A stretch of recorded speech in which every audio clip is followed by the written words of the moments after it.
Hello. Hello. हाँ, अधीक्षक जितेंद्र। हाँ नमस्कार। हेलो। हेलो। हाँ, अतेंद्र बोल रहे हैं ना, जितेंद्र? हाँ नमस्ते मैडम। हाँ नमस्ते। अरे तुमने मेरा नंबर ब्लैक लिस्ट में डाल रखा है? नहीं। हाँ, तेरी बात का अस्पताल है क्या? तेरी याद हाल है, अधीक्षक जी निकाल देंगे। फिर तू पहले मेरा नंबर निकाल। तेरे नंबर मेरी केवल एक बेल जाती है, कट जाता है। नालायक नहीं तो जल्दी निकाल तू। और तू रिफर क्यों नहीं कर रहा? क्यों? किसको किसको किसको तू रेफर? लड़का है जो यहाँ पे। पहले तू ये बता, तूने मेरा नंबर ब्लैक लिस्ट में डाला कि नहीं डाला, ये बता नहीं पहले। नहीं। नहीं, तुझसे बात क्यों नहीं हो पा रही, ये बता। जब हम तेरी बात फोन मिलाते तो केवल एक पहन जाती और बस कर जाता है। अभी देखते हैं क्या है। तेरी बुद्धि खराब है ना। लेकिन सिखा देंगे नौकरी करना, कैसे नौकरी करी जाती है तो हमने नालायक के लिए। हो रहा है जिसमें आपकी सीएससी है उनसे कुछ बातचीत हो रही है, हॉटटॉक हो रही है, किस तरह में ऑडियो और उसमें क्या बात हुई थी, क्या मामला था पूरा? ऐसा था, हमारे कन्नड़ क्षेत्र में कई कार्यक्रम लगे हुए थे। सबसे पहले हम लखनऊ गए। लखनऊ के बाद फिर मैं और कार्यक्रम लगे हुए थे। जब हम उन कार्यक्रमों से आके वहाँ से जब हम लौटे ईश्वरीपुरा से, जब उधर से लौट के हमारे दाईपुरा, तो बार बार उसका एक लालू है, लालू उनका बार बार फ़ोन आ रहा था। उनकी मारपीट हुई तो उसके बेचारे को बहुत चोट लगी हुई थी। तो बार बार फ़ोन आए कि मतलब इनकी नाक मुँह से खून निकल रहा है हैं और इनकी बहुत चोट लगी है, और सीएससी वाले वो सुन नहीं रहे हैं, वो डॉक्टर साहब। तो हमने कहा कि हमारी बात करा, उनने की बात कर लो आप। तो हमने कहा कि जब फ़ोन मिलाया तो हमने अपने गनर से कहा बेटा फ़ोन मिला के देना। तो उसमें एक कॉल गई, एक बेल गई, इसके बाद में कट गई। तो हमने फिर बताई, हमने कि इसमें एक बेल जा रही हो, बार बार कट जा रहा फ़ोन, इसमें क्या है, ब्लैक लिस्ट में तो नहीं पड़ा? तो उसने कहा कि मैं इनकी ब्लैक लिस्ट में ये नंबर पड़ा है, इसलिए एक ही बेल जा रही है। तो हम कार्यक्रम में जैसे मास्क वितरण हमने कल कई जगह 7 जगह मेरा कार्यक्रम था, मास्क और वो सैनिटाइजर के वितरण का। तो जब हम दाईपुरा में आए, जैसे ही उन्होंने कहा तो हमने कहा कि हमारी बेटा बात नहीं हो पा रही है, हैं डॉक्टर साहब से ऐसा करो कि तुम हमारी घर बात करा दो तो हम बात कर लें, क्योंकि मेरा नंबर तो ब्लैक लिस्ट में डाल रखा है। तो उन्होंने कहा कि ठीक है। तो उन्होंने कहा कि हम अपने मोबाइल से, और हमें आहे नहीं तो कि हम मोबाइल से मिला के और बात कराई दे रहे, हमने करा दी। तो उन्होंने जब बात कराया तो जैसे हमने कहा कि तो डॉक्टर बोला कौन? तो हमने बताया कि ऐसी मैं विधायक बोल रही हूँ। जब ये कहा तो कहा कि हमने पहचाना नहीं है। फिर कहा कि जब हमने बताया तब कि हाँ पहचाना।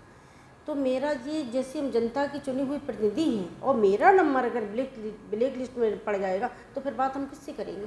क्योंकि जनता की शिकायत आएगी और जनता शिकायत हमसे करेगी। और डॉक्टर अगर ब्लैक लिस्ट में नंबर जब विधायक का डाल देंगे तो फिर हम किससे बात करेंगे, किससे कहेंगे? जब फिर हमने कहा हम अपनी भाषा, हम तो भाई देहात की भाषा बोलते हैं, तो तभी इसी तरह से हमने कहा कि ऐसे ब्लैक लिस्ट में नहीं डालना चाहिए, तूने मेरे ऐसे कैसे डाल दिया ब्लैक लिस्ट में। और हम अगर बात करते हैं तो अपने जो बेचारा पीड़ित आएगा तो उसकी हम बात करेंगे। लेकिन ये बताइए कि अनुशासनहीनता है कि नहीं? एक विधायक का एक ब्लैक लिस्ट में नंबर डालना कितनी गलत बात है। जब उसने फिर हमारे पास फिर फ़ोन मिलाया, ये कहा कि हम ये डॉक्टर साहब कह रहे हैं कि 5,000 रुपया दो तो अच्छी रिपोर्ट बना देंगे जिससे कि तुम्हारी FIR हो जाएगी। तो वो बेचारा गरीब आदमी रोज़ मजदूरी करता, उसके पास 5,000 रुपया कहाँ से आए? तो उसके पास ना तो पैसा थे। जब हमने कहा हैं तो ये उसका रेफर तो वहाँ से कर दिया, लेकिन उसे कागज़ नहीं दिए, जो डॉक्टरी हुई तो उसके कागज़ उसने कुछ नहीं दिए। लेन देन का मामला का अभी 10-12 दिन पहले एक और मामला आया था, जो सामने लेन देन वो वीडियो वायरल हुआ था। डॉक्टर मनोज गौड़ हैं तो उसका आया था। अब जब इस तरह से बिना अधीक्षक के कोई पैसा नहीं ले सकता है, जब अधीक्षक की सहमति होगी तभी डॉक्टर पैसा लेगा, कि भाई उधर वहीं अधीक्षक बैठेगा वहीं डॉक्टर रहेंगे हैं। अब उनका क्या लेन देन चलता है अब देख लो। अब शब्दों का गाली गलौज भी कर रही हैं, क्या मामला है, कब का मामला है? ये कल का मामला है। ये हमारे यहाँ एक CSC महवा पर एक मेडिको लीगल आया था शैलेंद्र प्रकाश नाम से, जिसको हमारे डॉक्टर सुमित कुमार जी जो ड्यूटी पे थे उन्होंने 1 बजे रेफ़र कर दिया, सब कुछ कर दिया है। और उसे मतलब पुलिस वाले लेके आए थे। इसके बाद पुलिस वाले उनको लेके चले गए, लेकिन 3 बजे विधायिका जी का फ़ोन आया जिसमें वो अभद्र व्यवहार कर रही थी और कह रही थी मतलब तुम्हें अधीक्षकी सिखा देंगे और तू नालायक है, रह नहीं पाएंगे, इस तरह का बिहेव कर रही थी। इस तरह बिहेव उसको लेकर आप क्या कहें? सर ये गलत है। जो भी हम लोग रात दिन यहाँ पे हॉस्पिटल में रह के कोरोना में ड्यूटी कर रहे हैं और मैं तो 2.5 महीने से अपने बच्चों तक से नहीं मिल पाया, रात दिन काम कर रहा हूँ।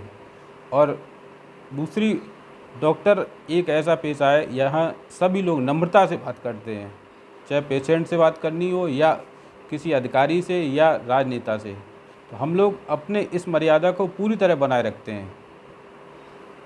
तो इसको लेकर हाँ, मैंने अपने उच्च अधिकारियों को अवगत कराया है।